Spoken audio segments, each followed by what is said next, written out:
आज की हमारी एनिमेटेड फिल्म कमाल की है, जिसका नाम है बिग हीरो। शहर सैन फ्रांसिस्को में बहुत लोग जमा होकर एक रोबोट फाइट में हिस्सा ले रहे थे। वहाँ एक लड़का यामा सब फाइट्स जीत रहा था और लोगों को चैलेंज कर रहा था कि कोई उसके साथ फाइट करे।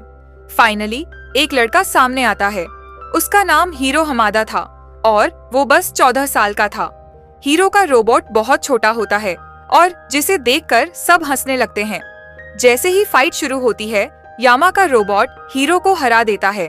हीरो हार नहीं मानता और वो रीमैच के लिए चैलेंज करता है। अब रीमैच शुरू होता है और हीरो दिखा देता है कि उसका रोबोट छोटा जरूर है पर बहुत ताकतवर है। वो रोबोट खुद को रिपेयर कर सकता था। हीरो का रोबोट यामा के बड़े रोबोट को हरा देता है, जिस पर यामा को बहुत गुस्सा आता है। इसके बाद हीरो अपनी प्राइज कलेक्ट करता है और वापस जाता है। तभी यामा आता है और उसे धमकाता है कि वो गुंडों से उसकी पिटाई करवाएगा। हीरो को बचाने के लिए उसका बड़ा भाई तदाशी बाइक से आ जाता है और हीरो को साथ लेकर तेजी से वहां से निकल जाता है। मगर उन दोनों को अरेस्ट कर लिया जाता है क्योंकि रोबोट फाइट और बेट लगाना गलत काम है। उन्हें जेल से निकालने के लिए उनकी आंटी केस आती हैं और बेल दे देती हैं। वो उन्हें गाड़ी में घर ले जाती हैं। हीरो और तदाशी पिछले 10 साल से अपनी आंटी के पास ही रह रहे थे क्योंकि उनके पेरेंट्स की डेथ हो गई थी। इसके बाद तदाशी हीरो से पूछते हैं कि वो अपनी लाइफ में आगे क्या करना चाहता है, क्योंकि उसने हाई स्कूल 13 साल की उम्र में पास कर लिया था। इसके बाद तदाशी हीरो को अपने college San Francisco Institute of Technology ले जाते हैं, जहां हीरो तदाशी के दोस्तों से मिलता है। वो हीरो को अपने दोस्त गोगो से मिलवाते हैं, जिसने एक खास मोटरसाइकिल बनाई होती है। फिर वो उससे वसाबी से मिलवाते हैं, जो प्लाज्मा लेजर पर काम कर रहा होता है। वो हनी लेमन से भी मिलता है, जो वहां एक बड़ा सा पिंक स्मोक का बबल बना रही होती है। आखिर में वो फ्रेड से मिलता है, जिसे साइंस में काफी इंटरेस्ट होता है। इसके बाद तदाशी हीरो को एक रूम में ले जाते हैं और उसकी बांह पर टेप चिपका देता है और फिर जोर से खींच देते हैं। हीरो को दर्द होता है और वो चिल्लाता है। तदाशी फिर हीरो को अपने हेल्थ केयर रोबोट बेमैक्स से मिलवाते हैं, जो हीरो के पेन को डिटेक्ट करके ये असेस करता है कि हीरो को कितना दर्द हो रहा है। उसी पेन के हिसाब से वो पेन को ठीक करने का तरीका भी बताता है। जब हीरो का दर्द चला जाता है तो बेमैक्स डीएक्टिवेट हो जाता है। इसके बाद वहाँ प्रोफेसर रॉबर्ट कैलिगन आते हैं, जिन्हें हीरो पहचान लेता है क्योंकि वो उनकी रिसर्च फॉलो करता है। हीरो तय करता है कि वो भी इसी कॉलेज में आना चाहता है और तदाशी उससे बोलता है कि अगर वो इस कॉलेज में आना चाहता है तो उसे प्रोफेसर कैलिगन को इम्प्रेस करना होगा और उसके लिए उसे अपनी कोई इन्वेंशन कॉलेज के इवेंट में दिखानी होगी। हीरो बहुत मेहनत करना शुरू करता है ताकि वो कोई इन्वेंशन कर पाए। वो तदाशी के दोस्तों के साथ उनकी लैब में समय बिताता है ताकि समझ सके कि वो क्या कर सकता है। फाइनली वो कुछ इन्वेंशन कर पाता है और कॉलेज के इवेंट में जाने के लिए तैयार होता है। तदाशी के सभी दोस्त और हीरो एक साथ इवेंट में आते हैं और हीरो काफी टेंशन में होता है। फाइनली वो स्टेज पर जाकर इन्वेंशन दिखाने के लिए तैयार होता है। हीरो का इन्वेंशन माइक्रो रोबोट्स का एक झुंड होता है, जो एक दूसरे से लिंक होकर किसी भी अरेंजमेंट में खुद को सेट कर लेते हैं। हीरो इन माइक्रो रोबोट्स को अपने हैंडसेट से कंट्रोल करता है, जो असल में न्यूरोट्रांसमीटर से कंट्रोल हो रहे होते हैं। हीरो इन माइक्रो रोबोट्स से कभी बिल्डिंग बनाता है तो कभी उनसे हाथ बना देता है। सब देखकर हैरान होते हैं कि आखिर इस छोटे लड़के ने ये कैसे बना दिया। हीरो के पास स्क्रीटेक कंपनी का हेड आता है, जो उसे अपनी इन्वेंशन बेचने को बोलता है, पर हीरो मना कर देता है। इसके बाद प्रोफेसर कैलिगन आते हैं और उसे एक लेटर देते हैं, जिसमें लिखा होता है कि हीरो कॉलेज ज्वाइन कर सकता है। बाद में हीरो अपने भाई तदाशी के साथ होता है और वो उसे थैंक यू बोल रहा होता है। तभी अचानक से कॉलेज में चिल्लाने की आवाज सुनाई देती है और वो जल्दी से भागकर देखते हैं कि आखिर हुआ क्या है। वो देखते हैं कि कॉलेज में एक भयंकर आग लग गई होती है। तदाशी देखते हैं कि बिल्डिंग में अभी भी प्रोफेसर कैलिगन फंसे हुए हैं और वो उन्हें बचाने के लिए आगे जाते हैं।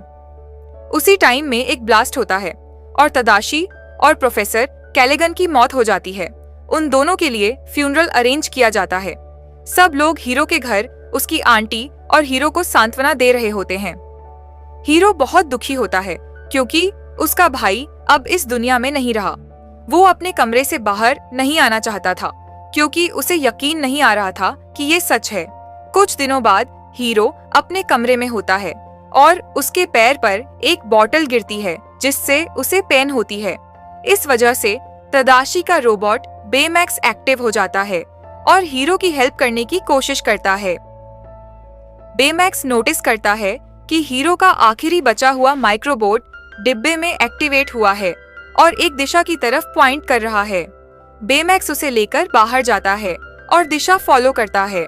हीरो भी उसके पीछे पीछे जाता है। वो दोनों एक वेयरहाउस के पास पहुंचते हैं और अंदर जाते हैं। वहां वो देखते हैं कि हीरो का माइक्रोबॉट किसी और के हजारों माइक्रोबॉट्स से कनेक्ट हो रहा है।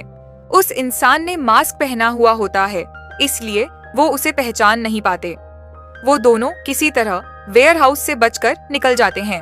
हीरो और बेमैक्स पुलिस स्टेशन जाते हैं ताकि वो इस घटना को रिपोर्ट कर सकें, लेकिन पुलिस ऑफिसर उनकी बात बिल्कुल समझ नहीं पाता और उसे यकीन ही नहीं होता कि ऐसा कुछ हो सकता है। इसीलिए हीरो और बेमैक्स वहां से निकल जाते हैं। वो दोनों घर जाते हैं और हीरो तय करता है कि उसे इस मास्क वाले इंसान को पकड़ना होगा, वरना वो और तबाही करेगा। बेमैक्स हीरो का साथ देने का फैसला करता है क्योंकि वो चाहता है कि हीरो की मेंटल स्टेट ठीक हो। हीरो अब बेमैक्स के लिए एक सूट बनाता है जो उसे प्रोटेक्शन देगा। हीरो एक चिप भी बनाता है जिसमें फाइटिंग टेक्निक्स स्टोर होती हैं। वो चिप बेमैक्स में इंसर्ट करता है जिससे बेमैक्स वो सारी टेक्निक्स और स्किल्स सीख जाता है। वो दोनों अब वेयरहाउस पर जाने के लिए तैयार होते हैं। जब वो वेयरहाउस पहुंचते हैं तो वहां गोगो, वसाबी, हनी लेमन और फ्रेड गाड़ी लेकर पहुंच जाते हैं। उन चारों को बेमैक्स ने बुलाया होता है क्योंकि वो हीरो की इमोशनल पेन कम करना चाहता है। वेयरहाउस के पास माइक्रोबोट्स का झुंड उन पर फिर से हमला कर देता है और मास्क वाला विलन उन सब माइक्रोबोट्स को कंट्रोल कर रहा होता है। बेमैक्स आगे जाकर लड़ने की कोशिश करता है पर माइक्रोबोट्स उसे हवा में फेंक देते हैं। वो सब जल्दी से गाड़ी में बैठ जाते हैं और वहां से भागते हैं। विलन उनका पीछा कर रहा होता है और तभी गोगो एक्सेलरेटर दबाता है ताकि वो बच सकें। वो विलन से बच जाते हैं पर उनकी गाड़ी जाकर नदी में गिर जाती है। बेमैक्स उन सबको बचा लेता है क्योंकि वो पानी में फ्लोट कर सकता था। वो सब फ्रेड के घर जाते हैं जो एक बड़ा मेंशन होता है। वहाँ मॉन्स्टर्स के स्टैच्यू और बहुत सारी कॉमिक बुक्स रखी होती हैं। वहाँ फ्रेड को एहसास होता है कि वो विलन कैरी टेक कंपनी का हेड एलिस्टर कैरी हो सकता है जिसने कॉलेज के इवेंट पर हमला किया था। उन्हें समझ आता है कि एलिस्टर ने ही कॉलेज में आग लगाई होगी ताकि वो सब माइक्रोबॉट्स को चुरा सके। तभी बेमैक्स उन्हें बताता है कि जब वो विलन के साथ लड़ाई कर रहा था तब उसने उसका स्कैन कर लिया था और उसके पास एक रीडिंग है जो उन्हें विलन को ढूंढने में मदद करेगी। अब हीरो सबके लिए सूट बनाता है ताकि वो उस विलन से लड़ सके।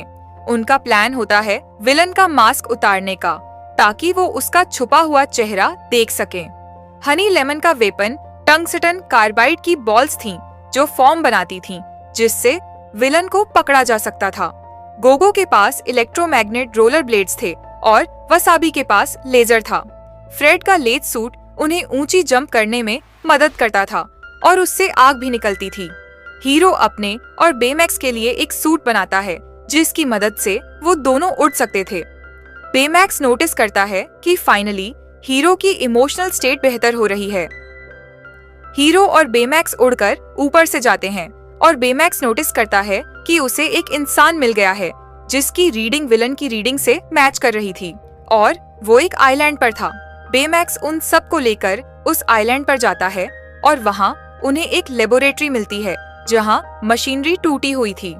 वहाँ पर एक सीसीटीवी लगा होता है जिसमें कैरी और उनकी टीम टेलीपोर्टेशन का एक्सपेरिमेंट कर रहे होते हैं। वहाँ एक औरत को टेलीपोर्ट करने की कोशिश की जा रही थी। वो औरत एक पोर्टल के अंदर जाती है, पर कुछ गड़बड़ी की वजह से वो पोर्टल सब कुछ अपनी तरफ खींचने लगता है। इसकी वजह से सब कुछ बंद करना पड़ता है और वो औरत उस पोर्टल में बंद हो जाती है। हीरो और उसके साथी सोचते हैं कि कैरी ही असली विलन है और उसने माइक्रोबॉट्स इसलिए चुराए थे क्योंकि वो अपनी टूटी हुई मशीनरी को ठीक करना चाहता था। पर तभी अचानक से असली विलन उन पर हमला कर देता है और तब उन्हें समझ आता है कि कैरी विलन नहीं है। वो सब अब विलन से लड़ने लगते हैं, पर वो विलन उन सबको हरा रहा था। आखिरकार किसी तरह बेमैक्स और हीरो उस विलन को गिराकर उसका मास्क खींच लेते हैं। पता चलता है कि वो विलन कोई और नहीं बल्कि प्रोफेसर कैलिगन थे। वो सब हैरान रह जाते हैं ये देखकर कि प्रोफेसर कैलिगन जिंदा थे। वो सब उनसे पूछते हैं कि वो जिंदा कैसे हैं। वो बताते हैं कि उन्होंने ही वो आग लगाई थी माइक्रोबॉट्स को चुराने के लिए और खुद को आग से बचाने के लिए उन्होंने हेडसेट लगाया था, जिससे उन्होंने अपने इर्द गिर्द माइक्रोबॉट्स का शील्ड बना दिया और वो बच गए। हीरो उन्हें बताता है कि उनकी वजह से तदाशी मर गया। इस पर प्रोफेसर कैलिगन बोलते हैं कि तदाशी की खुद की गलती है। इस बात पर हीरो को बहुत गुस्सा आता है और वो बेमैक्स की हेल्थ केयर चिप निकाल देता है और बेमैक्स को बोलता है कि प्रोफेसर कैलिगन को मार दे। उसी वक्त हीरो के बाकी साथी उसे ये करने से रोकते हैं और हनी जल्दी से हेल्थ केयर चिप बेमैक्स को वापस लगाती है। इस सब के बीच प्रोफेसर कैलिगन वहाँ से भाग जाते हैं। हीरो को बहुत गुस्सा आता है और वो बेमैक्स के साथ घर जाता है। घर जाकर हीरो फिर से बेमैक्स की हेल्थ केयर चिप निकालने की कोशिश करता है, पर बेमैक्स वो पोर्ट बंद कर देता है और बोलता है कि तदाशी ये नहीं चाहता था। हीरो रोने लगता है और कहता है कि तदाशी चला गया है। इस पर बेमैक्स हीरो को तदाशी की वीडियो दिखाता है जब वो बेमैक्स को बना रहा था। ये देखकर हीरो बहुत इमोशनल हो जाता है और रोने लग जाता है। तभी बाकी 4 फ्रेंड्स भी उसके घर पहुंचते हैं और उसे हक करते हैं। वो उससे कहते हैं कि कैलिगन को सही तरीके से पकड़ने में वो उसका पूरा साथ देंगे। फिर हनी एक वीडियो दिखाती है जो उन्हें लेबोरेटरी में मिला था। उससे उन्हें पता चलता है कि वो लड़की जो कैरी के टेलीपोर्टेशन एक्सपेरिमेंट में मर गई थी, वो प्रोफेसर कैलिगन की बेटी अबीगेल थी। कैलिगन कैरी को भी पोर्टल में खींचने वाला था, पर हीरो और उसके साथी टाइम पर उसे बचा लेते हैं। वो कैलिगन का ध्यान भटकाते हैं और उसके माइक्रोबॉट्स को पोर्टल में फेंक देते हैं ताकि कैलिगन के पास कुछ न रहे। कुछ देर बाद वो पोर्टल जमीन पर आता है। तभी बेमैक्स पता लगाता है कि वो पोर्टल में किसी फीमेल को सेंस कर सकता है। उन्हें पता चलता है कि कैलिगन की बेटी अबीगेल पोर्टल में हाइपर स्लीप में है, यानी वो जिंदा है। हीरो बेमैक्स को लेकर पोर्टल में जाकर उसे बचा लेता है। वो देखते हैं कि अबीगेल का स्लीपिंग पॉड नष्ट हो गया था क्योंकि कैरी की बिल्डिंग उसमें खींच गई थी। जब वो पोर्टल के अंदर जाते हैं, एक बिल्डिंग का बड़ा टुकड़ा बेमैक्स से टकराता है, जिसकी वजह से उसका आधा शील्ड टूट जाता है और उसका रॉकेट भी टूट जाता है। अब बेमैक्स उन्हें वहां से निकाल नहीं सकता था। बेमैक्स उन्हें कहता है कि वो हीरो और अबीगेल को अपने रॉकेट से बाहर पुश कर सकता है, पर वो खुद बाहर नहीं आ पाएगा और हीरो को बेमैक्स को बाय बोलना पड़ेगा। हीरो बहुत इमोशनल हो जाता है और दिल पर पत्थर रखकर बेमैक्स को छोड़ देता है। हीरो और अबीगेल पोर्टल से बाहर आते हैं और अबीगेल की जान बच जाती है। इसके बाद कैलिगन को गिरफ्तार कर लिया जाता है। उसे बहुत बुरा लगता है क्योंकि अब वो जेल में होगा और अपनी बेटी से नहीं मिल पाएगा। कुछ दिनों बाद हीरो को अपने कमरे में बेमैक्स की हेल्थ केयर चिप मिलती है, जिससे वो बेमैक्स को फिर से रीबिल्ड करता है। इसके साथ ये मूवी खत्म होती है। दोस्तों, इस मूवी से हमने कई अमेजिंग कॉन्सेप्ट्स सीखे, जैसे बेमैक्स एक ऐसा रोबोट जो इंसानों का दर्द महसूस करके उन्हें ठीक कर देता है, और माइक्रोबॉट्स जो सिर्फ हाथों के इशारे से कोई भी स्ट्रक्चर बना सकते हैं। साथ ही आया टेलीपोर्टेशन का आइडिया, मतलब इंसान को बिना सफर किए एक जगह से सीधे दूसरी जगह पहुंचा देना। हाँ, ये अभी सिर्फ एक हाइपोथेटिकल कॉन्सेप्ट है, लेकिन सुनने में कितना फ्यूचरिस्टिक लगता है ना। और सबसे बड़ी सीख ये मिली कि साइंस और टेक्नोलॉजी का इस्तेमाल किस तरह किया जाए ये इंसान पर डिपेंड करता है।